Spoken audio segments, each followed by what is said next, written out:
կանայք իրենց կյանքը շատ հաճախ բաժանում են մինչև այդ հիվանդությունը եւ հիվանդությունից հետո եւ բժիշկը մեծ դեր ունի այստեղ, որպեսզի կարողանա նրան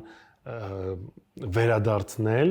որքանով դա հնարավոր է նրա նախկին կյանքի հունին։ Լիարժեք կյանքին, այսինքն որ ինքը նույնպես կարող է հագնել գեղեցիկ զգեստ, ապրել նույն կյանքով, այցելել, չգիտեմ, թանգարաններ, միջոցառումներ, այսինքն կյանքը չի բաժանվում։ Մենք ունենք պացիենտներ, ովքեր երեխաներ ունենում հետո։ Ես հաճախ պացիենտներիս ասում եմ, վիրահատության օրը առավոտյան այցելում ենք, նոր ենք բարձրանում վիրասրահ, միշտ ասում եմ կբերեք ձեր հետ մի հատ